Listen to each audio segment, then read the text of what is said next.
Hello, and welcome to another episode of In My Experience with yours truly, Christine DeGinto. This podcast is a space where I speak from lived experience.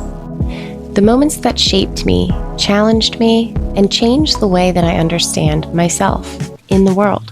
The awakenings, the breakdowns, the moments that cracked me open, asked me to stay present, be embodied, and be honest with myself. I share my stories not to persuade or define truth for anyone else, but to offer perspective, to explore the gray areas we don't often have language for, to slow things down and listen more closely to what's happening beneath the surface. You'll hear solo episodes where I reflect on my own initiations, spiritual gifts, and the systems that tried to define me. And conversations with guests who have walked strange, beautiful, and sometimes painful paths of their own and come back with wisdom to share with us. I invite you to take what resonates, leave the rest, and trust your own experience as valid. Thank you for being here. This is In My Experience. Hey, everyone. Welcome or welcome back to In My Experience. Last week I was talking about the difficult timing of my move and how I was up all night on Friday night and Saturday, all during the day, kept working on the move to get everything out. I neglected to give a shout out to my good friend Christy. Thank you, Christy. I could not have done it without you. She texted me. I got a text message at 6:30 in the morning. I had no idea what time it is. Like I said, I was up all night. I was just pushing. I was team no sleep.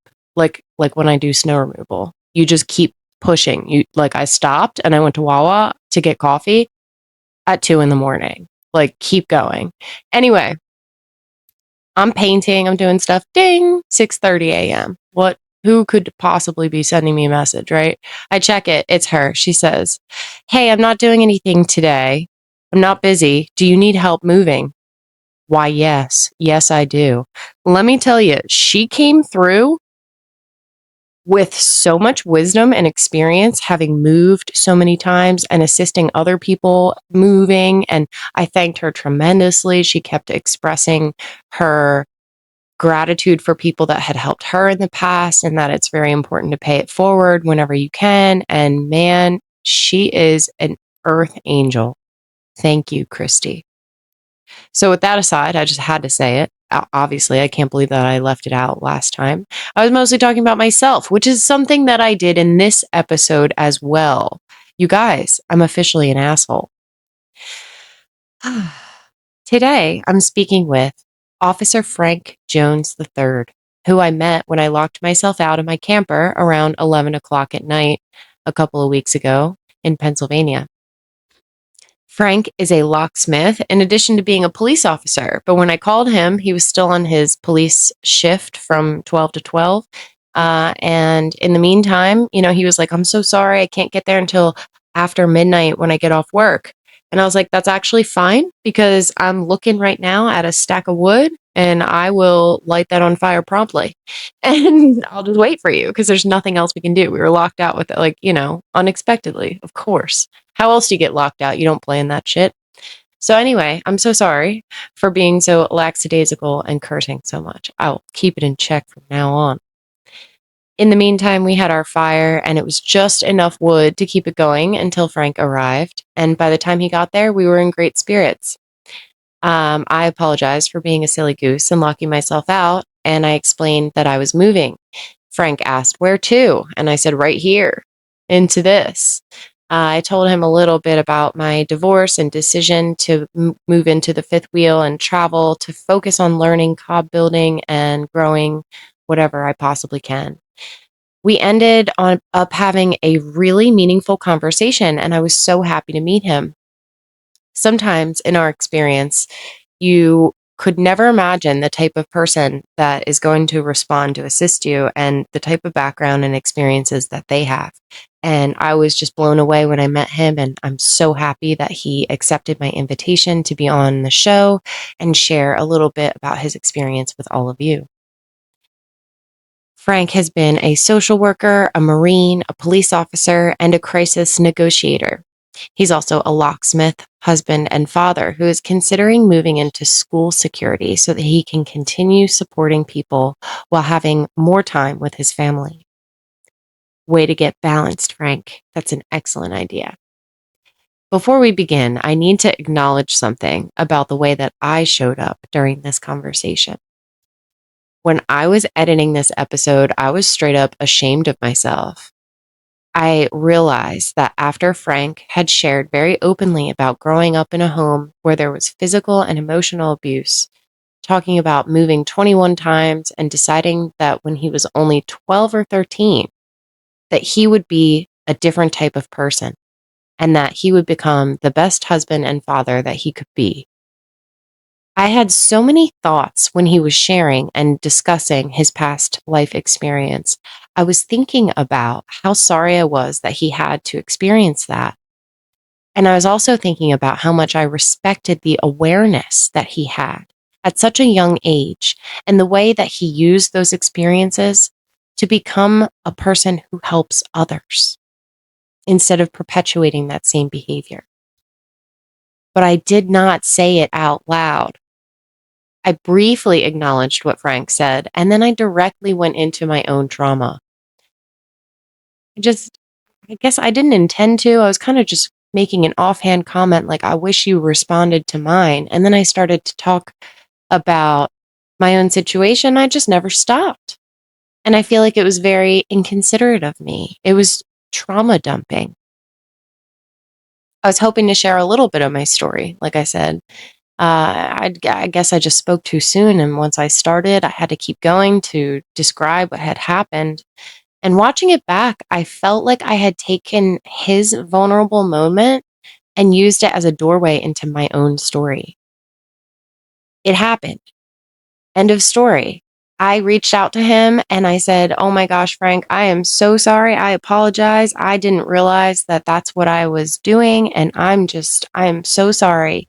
He said, "No need to apologize, friend. I'm so glad that we connected and can continue to talk." So I'm so thankful for his response.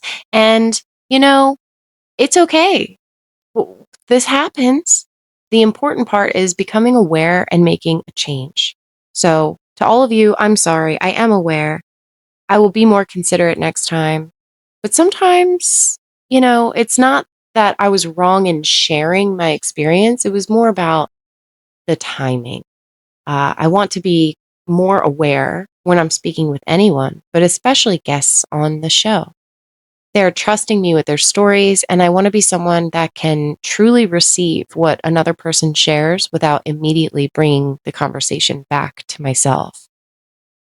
I had considered editing that part out, but that's not real.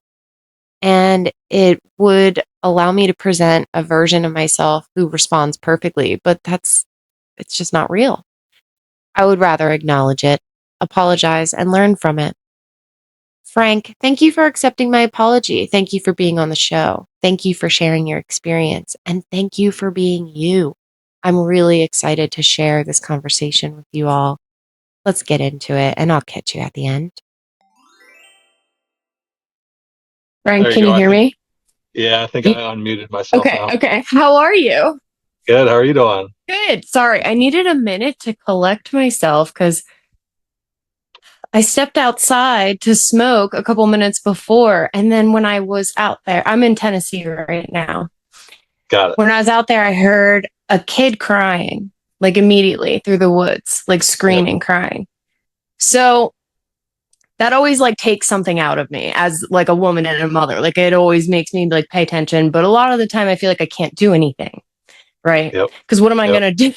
Run through the woods and like interrupt a family that's actually just like having an issue right now? Or like, it's probably not an emergency. But for whatever Yep. reason, it always gets my attention. So I needed a minute. And when I was out there, I was listening and I heard a person yelling at the kid. I started sending energy like stop yelling, and I started like, protecting the kid with my energy, and it's like, I'm so sorry. And it's funny. I think that it actually has something to do with our conversation that we're going to have today, and that seems to Sure. happen a lot. So yeah.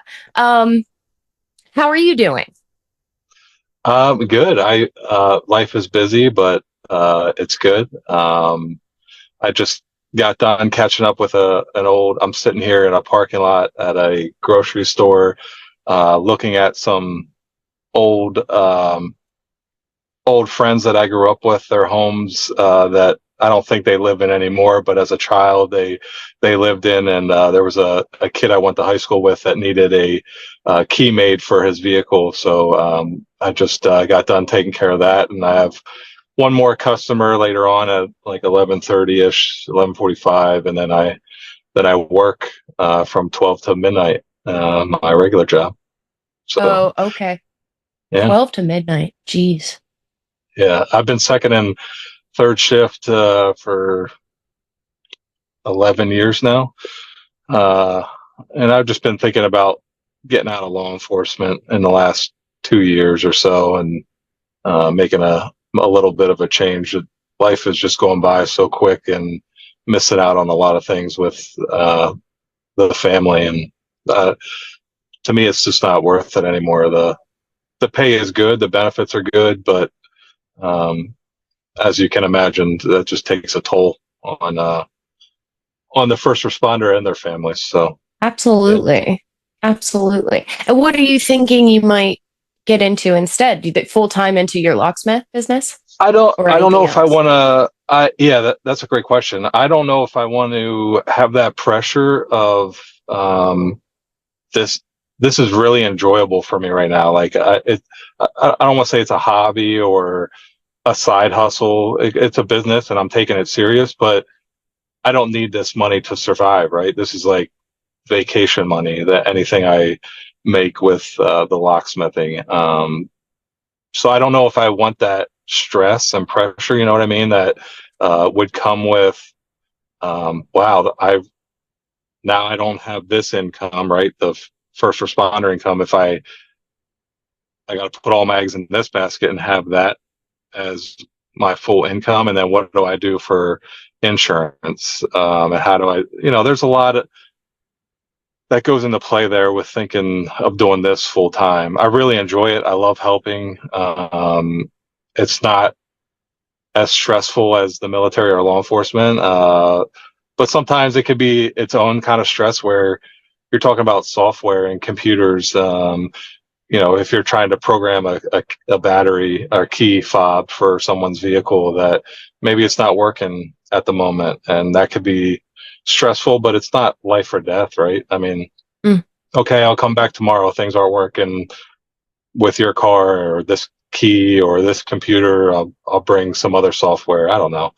Hmm. I'm rambling on, but yeah, there's options.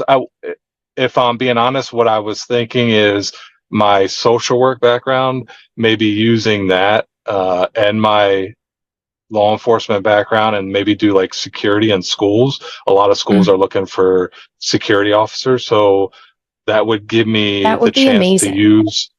use what I'm good at, but also Yeah. I'm done at 3 or 4 o'clock, and then now I Yeah. can go to the kids' activities or sit down with them and have dinner. And I don't know what that life is like, because their whole lives I've been working second or third shift, so I don't know what a normal work schedule is. You know what I mean? Yeah. Yeah. So many things I could comment on there about Yeah, working and needing income and yeah, insurance, and like, yeah, don't even get me started on like healthcare and insurance, and how like, Western medicine, and how our health is, and all the things that contribute to that. yes, That's aside. yeah, But yeah, it's wild. I was talking earlier by email with my mentor about money, and similarly to me, like, I have not been booking a lot of sessions because it's not a necessity in Akashic Records reading. A lot of people aren't focused on their soul evolution, they're focused on eating dinner, like you're saying, like how am I going to pay my bills? How do I have, so understandably, like there's usually a dip when there's an economic stuff going on, like gas is high. We don't really book a lot of readings, it's like Yeah. that. But Yeah.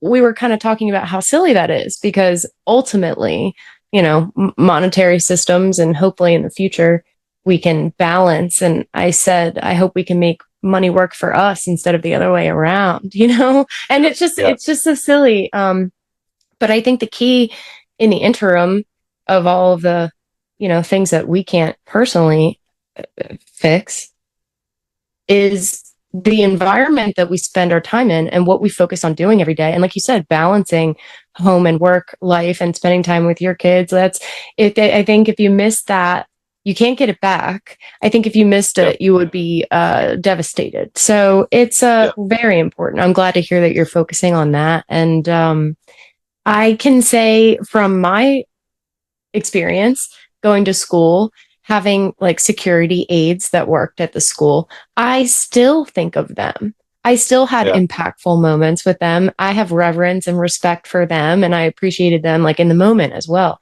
But yeah, everybody loves the security guards, and I think you'd be a good Yeah. one. Yeah, Thank you. yeah, Thank you. yeah, yeah. You can become an influence and support people in a multitude of ways. Just literally being there, pat on the back, high fives for people. It just really makes a difference. And, Yes. more serious things too, but just your Yes. presence. Yeah. Yes. Yes. Yeah. Yeah. So, So we'll see. yeah, I think that's a really good idea. You should start Thank you. applying. Well, Yeah. I already did. I Okay, already did. good. I'm so glad to Yeah. hear that. Yeah. So Awesome. I'm waiting for a call for when can I come in for an interview? Because I already did. Awesome. Awesome. Yeah. That's really good to hear. I'm glad to hear that. So I do want to formally Thank introduce you. I have Yeah. Yeah. Sure. your card that you gave me right Ah, here. So, oh, very Officer cool. Frank Jones the Third. But Yeah. you're much more than that. We'll get into that. I really Thank you. appreciated your personal message. Never resist a temporary inconvenience if it results in a permanent improvement. H. Jackson Yes. Brown Jr. Interesting. Thank you for sharing that. Yeah. Yeah.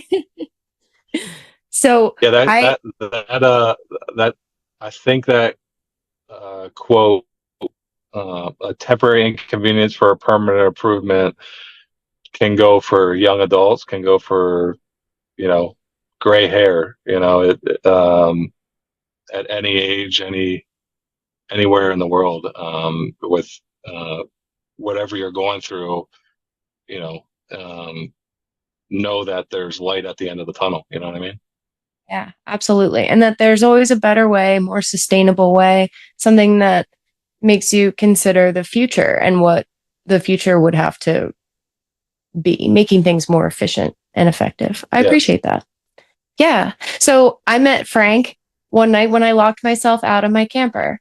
And he came and unlocked the door. It was great. We had a little fire in the interim, and you know, uh he started talking about his work as a police officer. And you were a Marine, you came back, became a social worker, and then became a police officer. Is that the Uh, so after high school, I went to college, got my degree in social work. At first, I was an elementary education major and switched to social work. Um, and when the recession happened, so I was a foster care case manager up in Detroit, Michigan. And then I was running anger management groups for junior high and high school age boys that were getting in trouble with the judicial system. And then I was also doing some drug and alcohol prevention courses for elementary through high school level. Then when the recession happened back in '09, Michigan was hit hard, and a lot of nonprofits, and there was it was just a time that I was like, okay, people are losing their job. What do I really want to do here? And my father, grandfather, I come from a military family, and they all said, go to college, which I did that. Um, but God willing, if I make it to my 90s, I didn't want to have any regrets. So I joined the Marine Corps, and did 3 deployments in 5 years, 4 active, 1 reserve. And then I got out because I realized maybe this isn't the best environment to raise a family in. I wanted to be married and have kids. Not to say that you can't do that in the military, it's just extremely hard. Um, so then I became a police officer, and I thought maybe the military background and the social work background, um, you know, the military mindset of keeping your head on a swivel and the tactics that come with that, but then the social work background, and 99% of the time we're just out there talking to people that are going through a crisis situation, whatever it is in their life at the moment Yeah. that they felt they needed to call 911. Mhm. And I thought that would be the perfect mix for me in becoming a police officer. And yeah, it's been great. 11 years. I just like we just talked about a few minutes ago.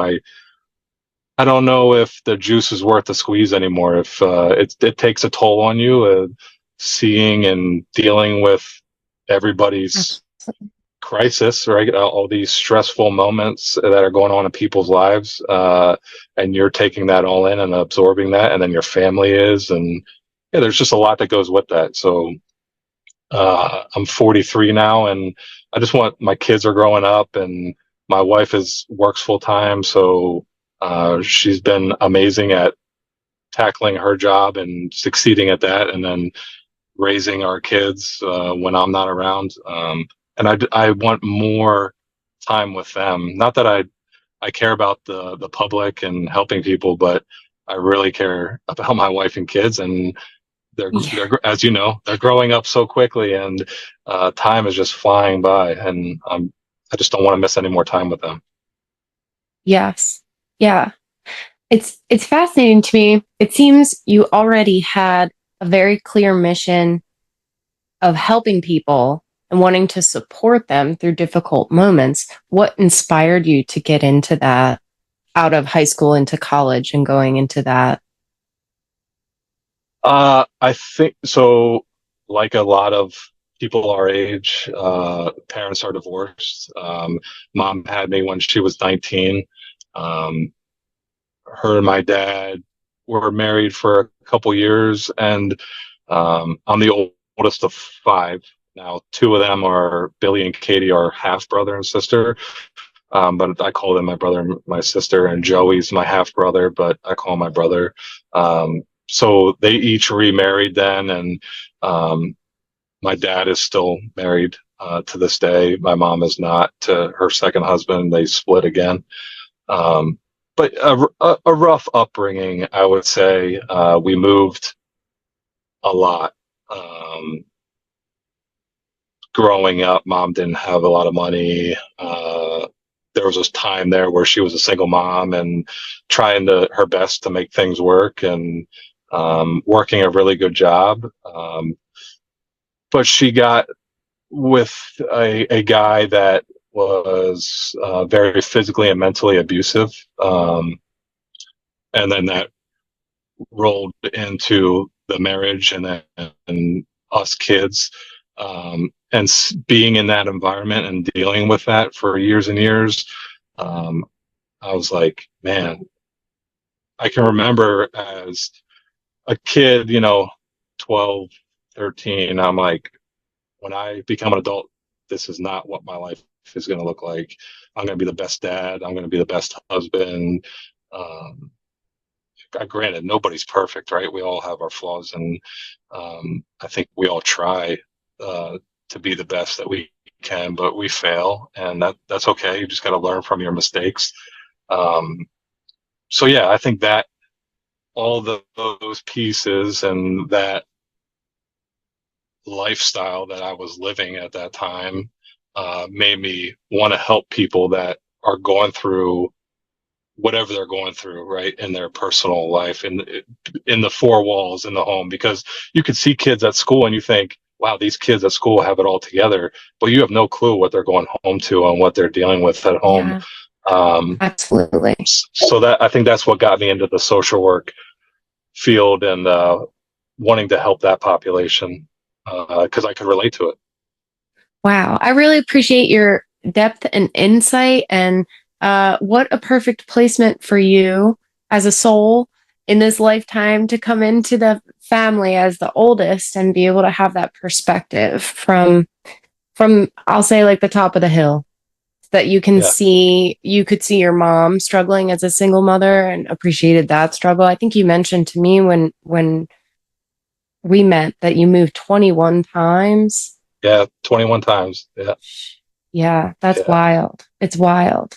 yeah, Um, and I sure would have appreciated you responding when I called 911 yeah, in 2021.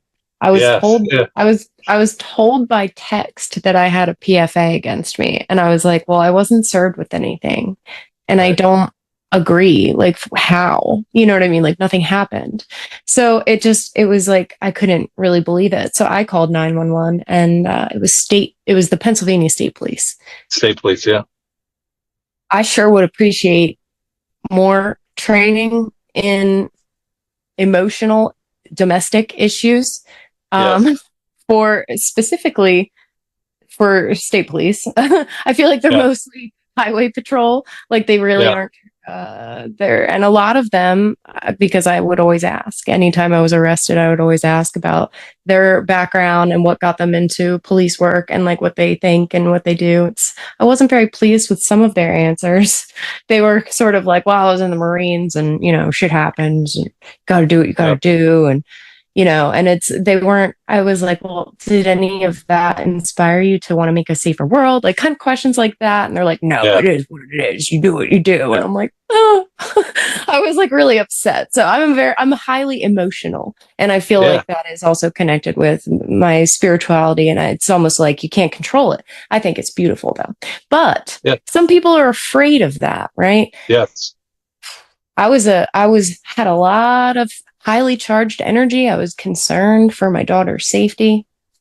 I called them. I was calm, but then things escalated because they weren't listening to me. They weren't hearing me. And the way that they were treating me was like, I wasn't used to that. Like I wasn't used to that with police officers. I always had great interactions with police officers, especially local ones, because I grew up yeah, with them. I saw them around. I may have been pulled over once or twice, but like, never really a problem. I don't have like a criminal record. I pay my taxes. I do what, I yeah, take care of my kids. I work. I'm just a normal citizen. So when I called the police, I expected a respectful interaction, um, listening, action, and I didn't receive that in the direction that I was requesting. I was asking for them to check and ask my daughter if she felt like she was safe.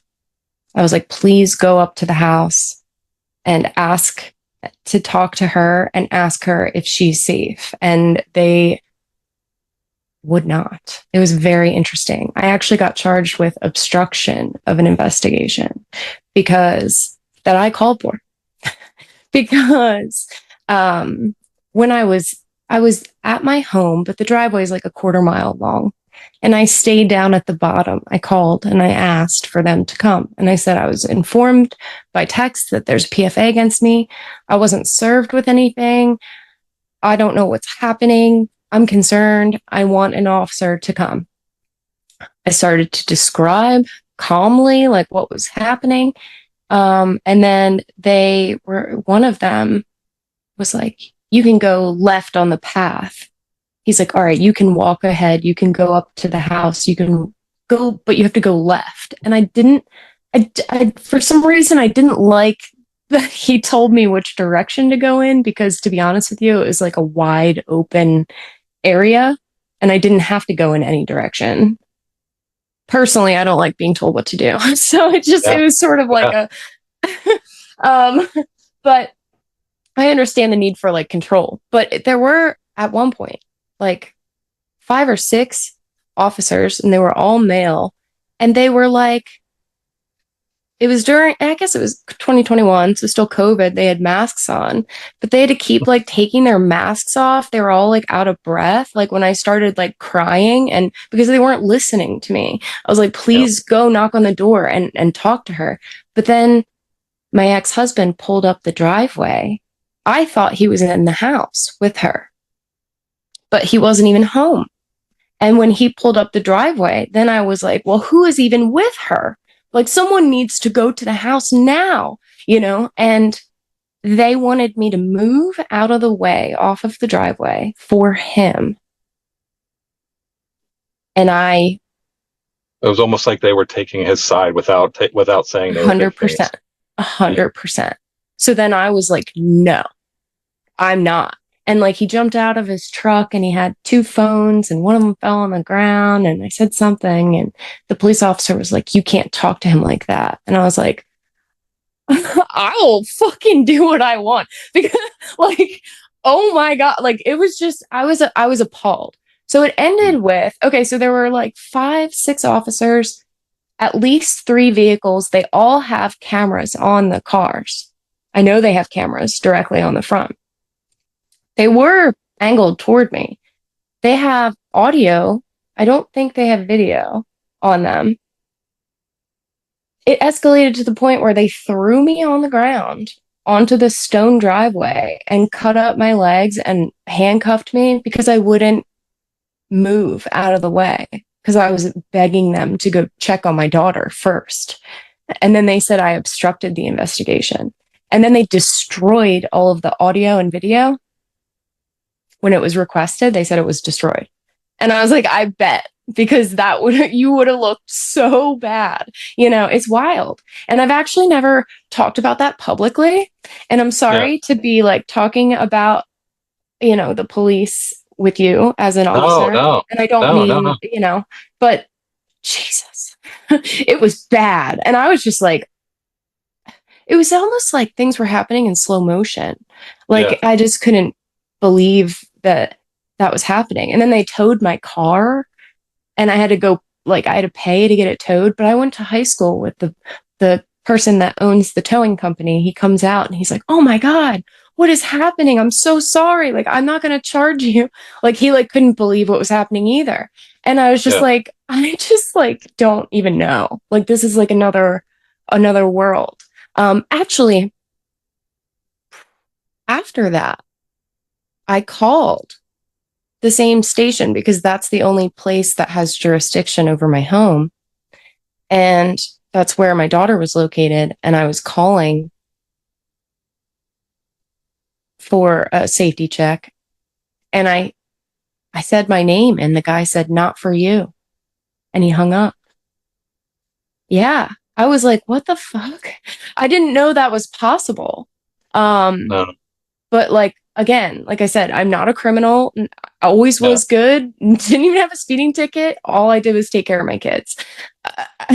I'm confused. So then I started to wonder, like, is there a level of corruption here? Because like, how is this possible? Um, it was wild. There was one officer that when I was transported from my house in the car, one officer who remained quiet the entire time, but he was like there. He turned that camera that's in the car directly at me, and I was sitting in the front. Um, and then, yeah, so it was wild that they said it was destroyed. I was like, I know that there's footage. Like, I know that I was recorded. Like, There's so much that I could dive into there. But first of all, I'm sorry that you went through that. With your ex and your daughter, that part I'm sorry for. I'm sorry that the troopers interaction was not a positive one. And like you hit on it for a second, yeah, a lot of stuff that the state police does is traffic enforcement, like on the highways or roads. Um, and they're not dealing with domestics as much, but and I don't want to talk bad about state police or law enforcement, Yeah. because just like anything else, you have bad plumbers and doctors and Yeah. teachers, right? You name the profession, and there's good and bad out there. Oh my So gosh. there's a lot of great state troopers. A lot of them are my friends, but there's a lot Yes. of state troopers, local police, sheriff's deputies, that it's like, how why did you get into this profession? Well, I think I know why. I mean, in just my opinion, sometimes of why some men and women got into this profession is because they got picked on when they were younger, and 100%. Yeah. they feel like well, I have a badge and a gun. You're going to listen to what I say. Listen, Mm. there's a time that you need to put someone in their place, that, in certain situations, but 99% of the time, you're just listening to people, right? Let them vent, hear their story. They just want to be heard. And then if you can give some advice or help them along and help their evening or day get better, awesome. And then peacefully shake hands and go on to the next one. But so many times, and I sound like that older dad or grandpa. Well, and these younger kids, but I'm 43 now, so like, there's men and women getting into this profession that are 21, so they're half my age, and they're afraid to talk to people. If they are talking to people, they're commanding them to do something, not asking them, right? So, ask first. And then again, I get you're dealing with human beings, so there's human beings out there that aren't pleasant to deal with, and we as professionals, like, we're wearing a uniform and a badge, and we have a lot of authority. Uh, we can take people's freedom away, sure, but listen to what people are saying, and Hmm. then try to come up with a solution together if you can. And I get it, like, troopers, local law enforcement, we have calls pending, so we're dealing with a verbal domestic over grass clippings in someone's yard. Meanwhile, we just came from a fatal crash where a 11-year-old just was killed, and the mom's, holding on for dear life in the ER. And these people don't know that. So Yeah. you got it. Oh It's a gosh. roller coaster Yeah. that the general public doesn't think about. So I see both sides, honestly. And my social worker heart is like, take a deep breath and relax. Like, this is not that serious. Just listen to this person and hear them out and stop talking. And then the law enforcement side is like, okay, I'm telling you to go this way or do this for a reason, because you might not know X, Y, or Z, fill in the blank, that this is over here. Or I don't want you to go this way because of this. I want you to go Hmm. this way. Um, yeah, it's just a lot. And I'm sorry that you had to go through that. That's okay. Because again, like you said, there's good ones and bad ones. And Yeah. shout out to Trooper Van Billiard because she Yeah. was amazing. Awesome. She was amazing. She helped me out a bunch of times. She was very considerate when she arrested me the most, first of all. She was the trooper that responded most frequently, but that also means that she saw the whole story the most. So she Got it. really knew the underlying dynamics. Now, she's a police officer, so she had to follow the law. Yep. She didn't want to, though. She told me that. She's like, Yeah. listen, this doesn't make sense, and I don't agree. It's not Yeah. right, but this is what it Yeah. is. I have to arrest you. And I would be like, okay. Because And then the judge and the lawyers are going to sort everything out in court, right? And she's spot on. Like, a lot of times we don't want to do something, or we feel bad, but our hands are tied sometimes. But, like, listen, let this happen the way it's happening right now, and then in court, maybe the judge or the attorney's like, yeah, you know what? This is being thrown out. This is ridiculous.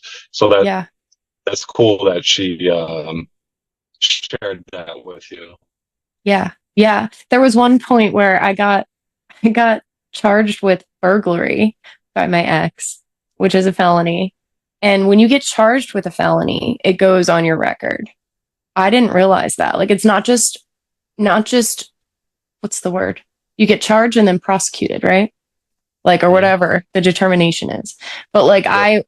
it was dismissed because it was determined to not be burglary, right? Yep. But I just needed that preliminary hearing to have it Yep. thrown out. but Yeah. it was still on my record. I still had to get that expunged. Anyway, Yes. that was intentional, because if you have a bad record, it's really hard to get a job. If you can't get a job, you don't have money. If you don't have money, you can't fight back. That was the strategy of my ex the entire time. It was disgusting. He regrets it. He has told me he's sorry. He said, "I'm sorry." That's good. It's That's good. good. That's good. I knew he was sorry when he was doing it, and I was trying to explain to him how sorry he would be and that we could avoid it all, but he just couldn't hear me. So Yeah. it is what it is. Sometimes Yeah. when you have like foresight, it's difficult. People can't process what you're saying, and it's like, Yeah. no, like we can skip all of this. But it happened. It's over. It's just whatever. But she called me on the phone and said, "You were charged with burglary and there's a warrant for you. But instead of you just getting picked up by, without any idea and having to go through all that with lots of things that happen, like if you go to jail, they throw away everything in your purse."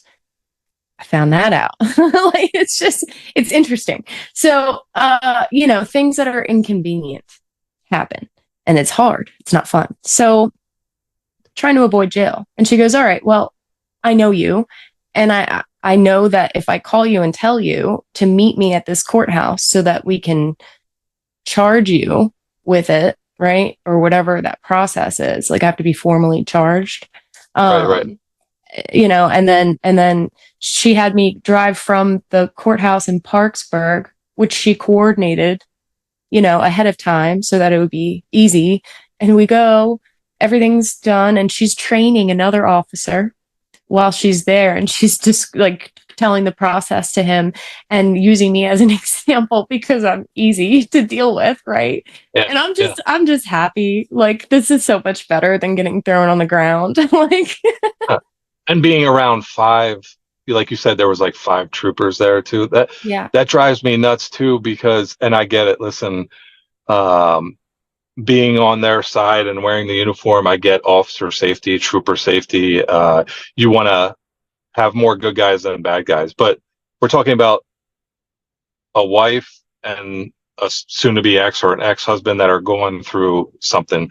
Yeah. Two troopers, great, cool. That makes sense. Five, like you Yeah. don't even have to say anything, and you make that environment tense and uncomfortable when it doesn't need to be. When there's already tenseness and an uncomfortable and all these emotions going on. Now someone just, you don't even have to say a word as a trooper, but you see five, now you're like, what's going on? Like now you have all Yeah. these other feelings and emotions that aren't good. Yeah. So in my opinion, again, doesn't mean I'm right. If it were me, all I need is one other guy or gal, and the rest of you can just stay down, a block or two away. And if we radio you and it gets bad or something happens that it escalates, that we feel like we need help, then Yeah. get on the radio and make the call. But make that environment, it's already a stressful environment because someone already called 911, right? So why are Yeah. we making it even more stressful by sending the whole cavalry there and Yeah. making these Yeah. individual, like, again, this is me It's Monday crazy. morning. I I'm actually Monday didn't morning even call. quarterbacking it right now. Yeah. Yeah, I didn't call 911. I called the radio room. Like I said, I was really calm and I explained the situation. I said, "I'm here now, but it's a quarter mile away. I'm very far away from the house. I was informed that I had a PFA filed against me. I wasn't served. I don't know what the details are. Nothing happened. I don't understand how that's possible. Like I need to discuss this and I'm concerned for my daughter's safety." Like, and two officers responded, and then more came. And I guess more came when one of them served me with the PFA, but he didn't actually properly serve me. He served me with one sheet of paper. It had no information on it. There was no report. There was no written, like nothing. It was one piece of paper. And he was like, handed it to me and said, "Read that carefully," and like smirked. Like he was an asshole. And Mhm. I just didn't need that. And so I was Yeah. like, "Oh, Right. I will. Do you have a highlighter?" And he was like, "Not for you." It's interesting. They love to say not for you, but like for me, like it's like as if I'm a known infamous, like, what? Like, Yeah. And I'm just for reference, I'm 4'11", 100 pounds, 110 pounds, standing there crying in a dress. Like I'm not swinging around. I'm not screaming. I'm crying. Right. And I'm like, please, please go check on her. And what? It was wild. But there were some funny interactions as well. Like at another time, I guess it was in 2023,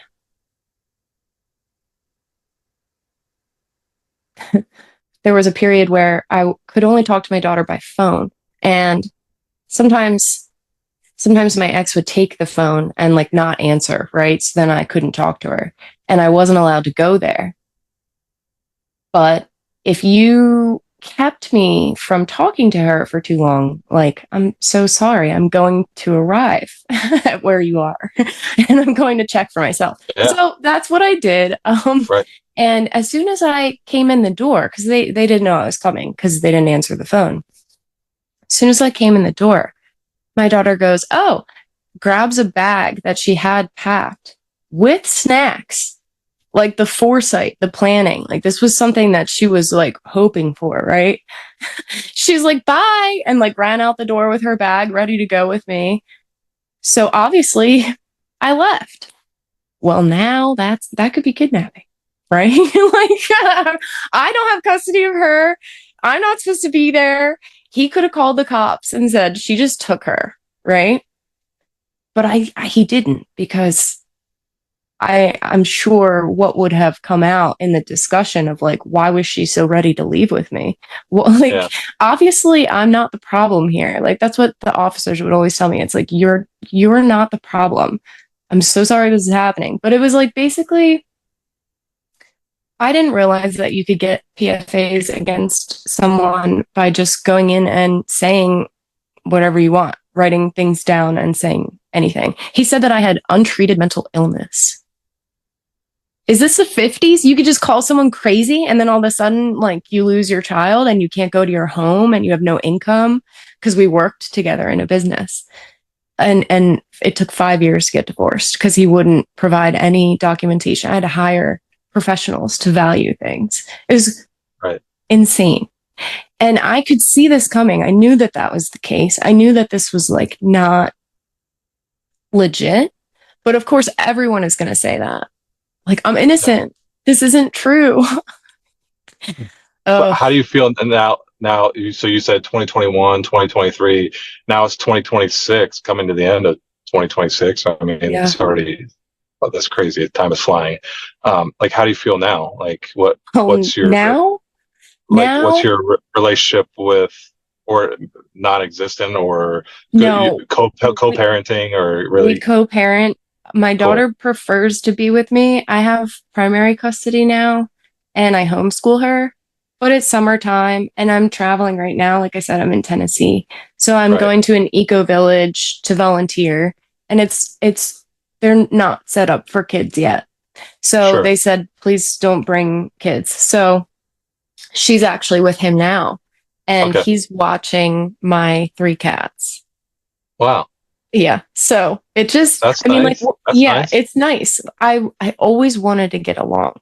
I always Yeah. wanted to get along. I just didn't want to be together Yeah. anymore. Right. Yeah. Yeah. And But that yeah, makes it easier on your daughter too. yeah, That seeing mom and dad are getting along, and yeah, they went through absolutely. their rough patches, but now they're working it out for each other, but also for me mainly. That's awesome. Yeah. Yeah, absolutely. And I mean, I hate to talk about this kind of stuff and make it public. And I'm not complaining. I'm not saying anything about, like, I'm not trying to talk bad about him. It happened. It's Sure, just part of my experience, you know? And it's part of you. Yeah, yeah, so I did share that with him. He asked me to not talk about him, and I said, I'm really not talking about you. I'm talking about things that happened to me. But sure, sure. yeah, so I mean, yeah, just to make it clear, there is And still respect there. kudos to him for making changes or having different thought process, that he bettered himself and he apologized, and um, yeah, like it could be just as bad, if not worse, as it was in 2021, and it's not. So that's awesome. For Yeah. I'm patting him on the back right now. I don't even know him. Good job, man. Yeah. Yeah. So it's interesting. He seems to get into things maybe like 6 months to a year after I bring them up, but I don't want to rub it in his face. Like, but it's good. It's good. It's almost like Yeah, he adopts the things that I like was trying to do that he was like fighting for so long. It was crazy. But whatever. I'm just glad he does it. yeah, He takes time to take care of himself and make sure he's like really focused on drinking pure water now. I'm like, that's great. That's good. good, That's good. so yeah. But I think it's so important to have more training. Can you tell me a little bit about the police level training for like domestic issues and like empathetic Yeah, responsiveness, or like what yeah. kind of, So like, in your opinion, what do you think of it? um, it's it's non-existent. I don't want to say it's non-existent. It's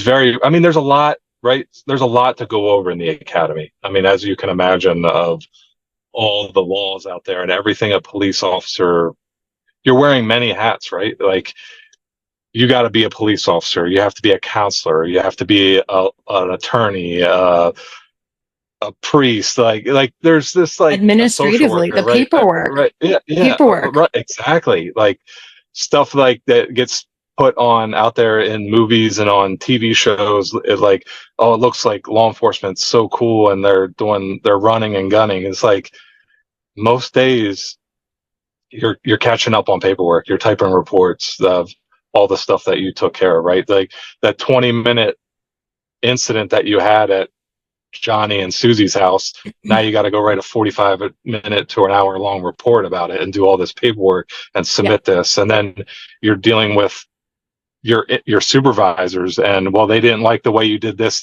or this, and now you have to fix it. So there's a lot of stress internally that doesn't get talked about or looked at, in departments, that officers, troopers are going through. um, so yeah, that's huge. But I don't want to get sidetracked. Your question: domestic violence, crisis, uh, all that stuff. So I was a negotiator on the crisis negotiator on our county SWAT team.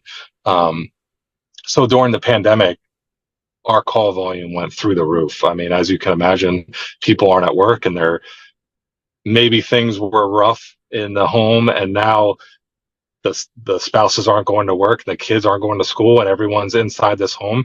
As you can Mhm. imagine, some mental health problems were skyrocketing and domestics were skyrocketing. So if an officer or trooper gets in a situation where they feel they can't handle it, then they call us for the SWAT team to come out to handle that crisis. Um, and as a negotiator, not to say the operators didn't do any work. We operators and negotiators work together on the county SWAT team, but negotiators we're the front line, right? We're talking or listening to the individuals going through the crisis first, and if we can't come to an agreement or help solve whatever's going on in the moment, then the operators come and play, and they enter the house and bring the individuals out safely. Um, but in the academy, like, Mhm. I went to the academy in, I don't know, June of 2015, and then we graduated November 2015. So in that time frame, there's a lot that the instructors have to teach you. Um, and domestics, it's kind of like you're thrown through to the wolves. Like, they talk. I don't want to say they don't talk about it. They talk about it because it's definitely, domestic calls are scary calls to go to, because, for example, let's say the wife, and I'm only going to say this because most of the time the wife is the victim and the one calling. Not to say that men can't be victim, because we absolutely can, Yeah. Yeah. um, but most of the time the wife's calling and saying, hey, Johnny's drunk and he's beating me up, or I need the police here. Well, when we arrive, sometimes Susie, who called 911 on Johnny, then immediately flips the switch and was like, you know what, get out of my house, and like attacks us and takes Johnny's side, or she doesn't like that we're there. There's just a lot that get involved in that in Mm, mm, domestics. mm. They're not fun. They don't get talked about a Yeah. lot in the academy. You're kind of thrown to Yeah. the wolves, and um, you hit the streets, and you're being trained by your FTO, and you learn as you go what domestics are like, and everyone's different, right? You could go to the same house 15 times dealing with the same people, and it's a different situation every time, and you can't get complacent, because if you're like, well, this is Susie, this is just how she acts, the one time you go in there and you're complacent, well, now Susie has a gun and she's firing the gun at you. You know what I mean? So you just can't you can't it's a tough situation. I feel Yeah. for the individuals going through the crisis and whatever they're going through, the mental health, the substance abuse, the physical, emotional abuse. I feel for the law enforcement that are going there to try to fix the problem, right? In 15, 20 minutes, we're expected to, hey, fix this problem, and now we're on to the next one. You and I know that that's not possible. Like, people have built this whatever's going on for all these months, years, and it just exploded on that day at that time, and now law enforcement has to go in there and fix it. Um, And then be it's a tough. expected to carry the weight of that energy Yes, just 20 minutes yes, later into a new situation. Like, do yes, you have and any cleansing practices to and like have a smile clear? and have a smile and have a smile on your face, and be very professional, and not curse, and not let your anger out on an individual that's complaining about some nonsense to us, right? Yeah. Who Yeah. aren't in the crisis moment. To us, it's nonsense, but to them, in that moment, that means everything. And I need you to fix the problem, sir, ma'am, officer, trooper. Yeah. Um, and you're like, do you know what I just came from 20 minutes ago? Like, so I just Yeah. went down a rabbit hole. There's not a lot of training. It's trial and error. You're thrown to the wolves. Um, but us as negotiators and as crisis intervention negotiators, we like to get out there and do some training for departments and officers. We have a great I live in Lancaster County. Um, we have a great organization and team that gets out there, and it's called CIT, Crisis Intervention Team.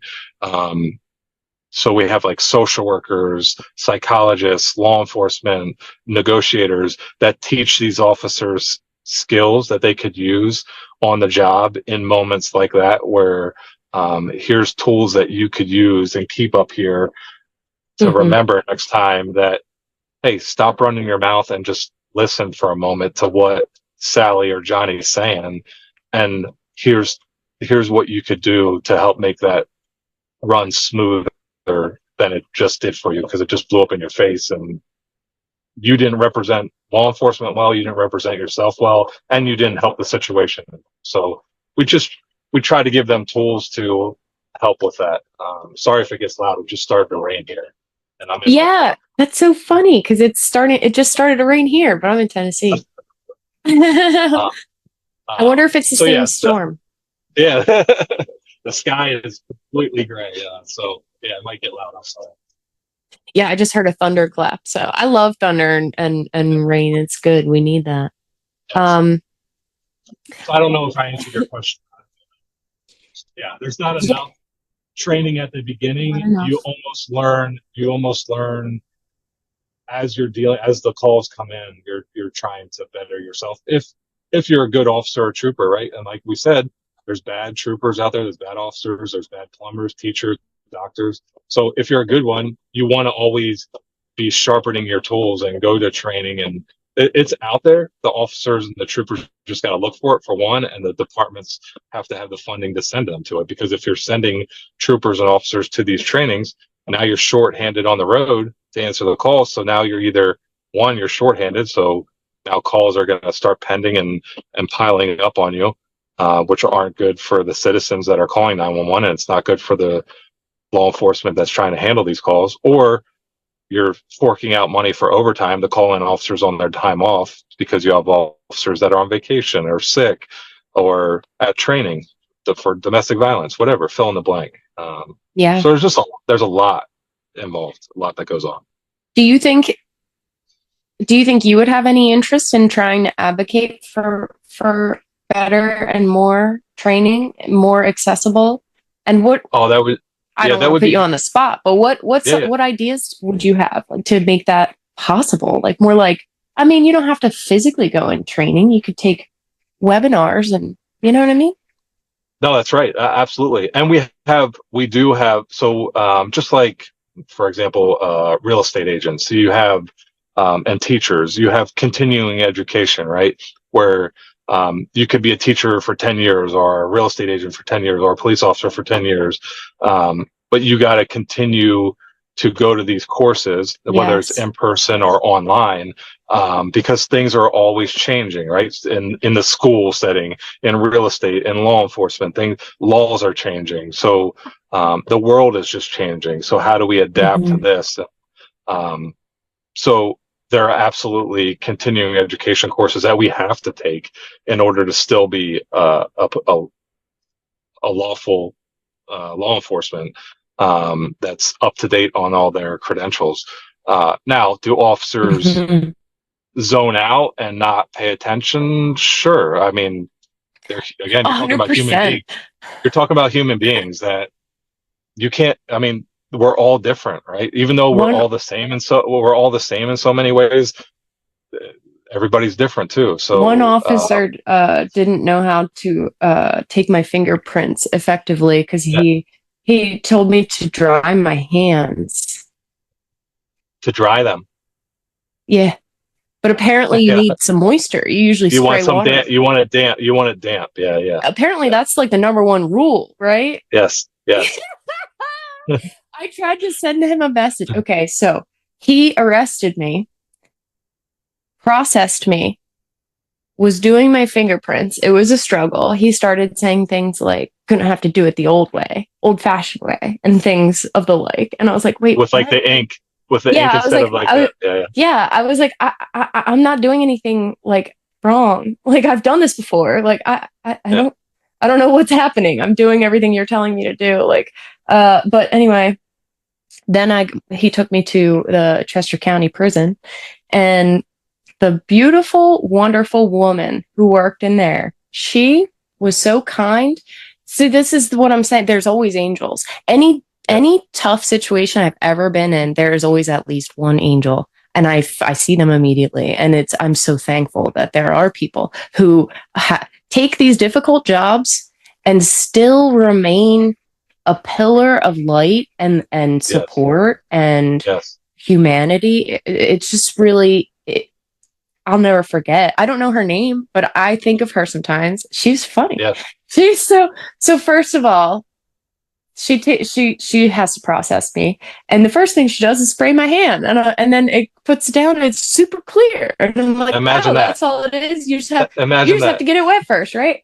She's and it's funny because this particular officer was quite attractive, and he was younger, and I tried to send him a message on Facebook, and I was like, I just wanted you to know that I think you should know by now that you just have to get it wet first. He didn't respond. He didn't respond back. But you can still have a good sense of humor even though you're dealing with nonsense. So That's right. That's right. I'm glad she understood that, and oh yeah. it worked out. Oh yeah, yeah, yeah. Yeah. She was great though. She was really kind to me, and I remember she just was supportive. Yeah, she It's understood important. you're a human being going through something, and uh, just because we have doctor in front of our name or officer in front of our name doesn't make us any better than you or anybody else out there. We're a moment away from a choice or two away from roles being reversed and us being fingerprinted, right? Hmm. Um, you just, I think a lot of people just need to remember, like, we're on this earth for a short amount of time. Like, let's help one another as much as possible. Again, there's evil people out there in every profession, in every walk of life, that just don't want to do good, and want to harm people. I understand that, but for the most part, for the most of society is are there Hmm. good people that Yeah. sometimes just make some bad choices, and they need to learn from those choices, and then they will, and they'll move on, and life will get better. But in that moment, yep, they're a good person, they just made a bad choice.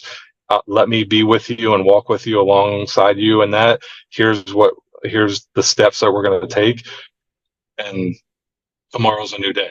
Yeah. Every lotus grows in the mud. So, Yes. yeah, Yes. beautiful. I love it. And so, again, so thankful for people like you in the world. And I appreciate your time so much today. Of course. Is there anything else that you wanted to touch on?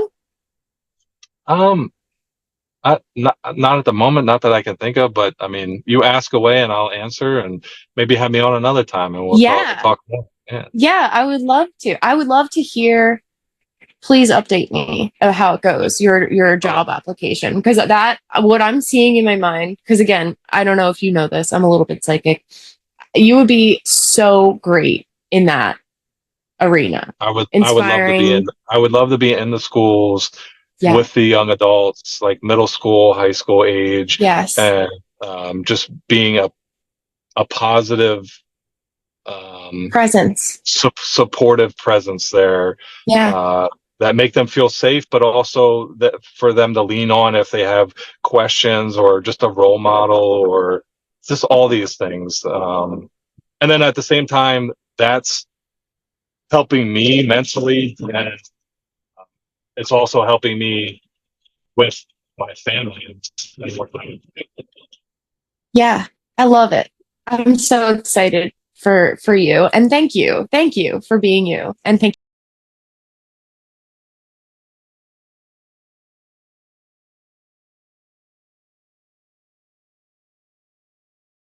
Thank you so much for listening to this conversation with Frank Jones III. Frank's perspective helped me hold several truths at the same time. He could acknowledge that some of my experiences with law enforcement should have been handled with more compassion, while also explaining what an officer may be carrying when they arrive at a scene. A first responder may be leaving a devastating accident or family crisis, and 20 minutes or so later be expected to arrive at another call, calm, professional, and completely unaffected. That does not excuse treating someone without empathy, but what it does show is why officers need better training, emotional support, and ways to process the things that they experience on a daily basis. Frank repeatedly returned to the importance of listening.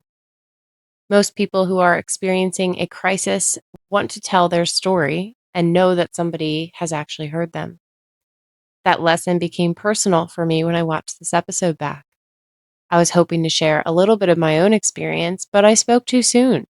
Instead of staying with what Frank had shared, I went directly into my own trauma and took up far more space than I intended to take up.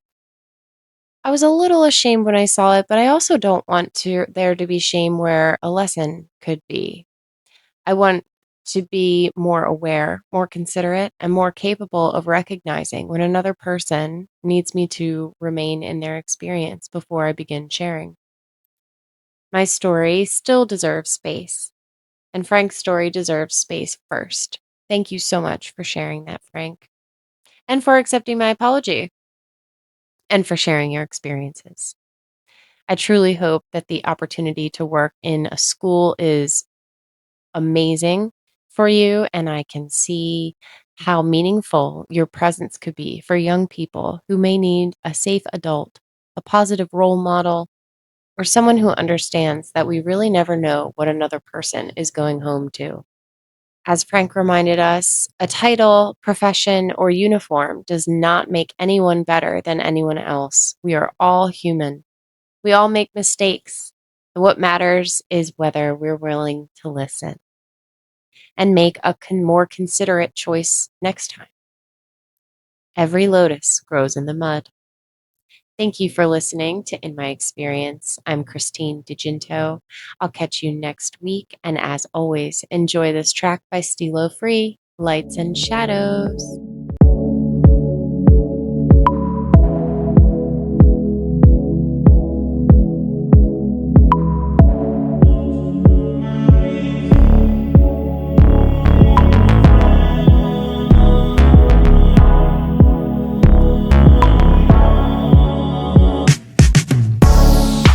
Pressure made diamonds, laid back, smoking loud in the silence. It's all love, but no trust. Why you think I'm doing too much?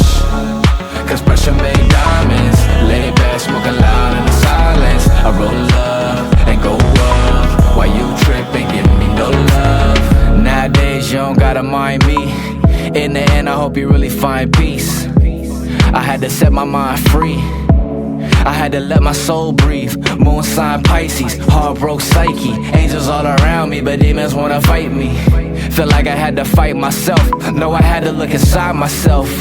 With a predisposition to addiction. Through the negatives, I'm still focused on the vision. It's sorta like that first scene you see in Pulp Fiction. I see the end, but it's really only the beginning. I had to find a way to be grateful for them locked doors that you made close. When doves cry, it's so painful, but the purple rain is so graceful.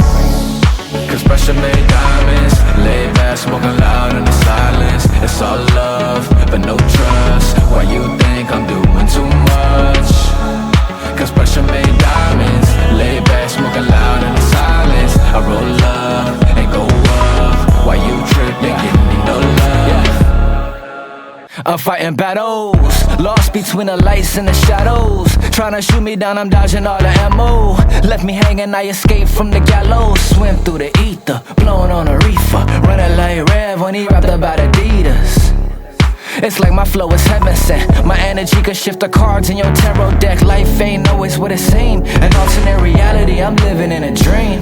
I got the Stussy on the T with the 501 jeans. Ray-Ban Lokes with the Air Max 3s. Mandela effect, got me living my best. I gotta jump timelines when I'm living in stress. And a spliff in my chest, it got me lifting and blessed. Peace, you know the rest.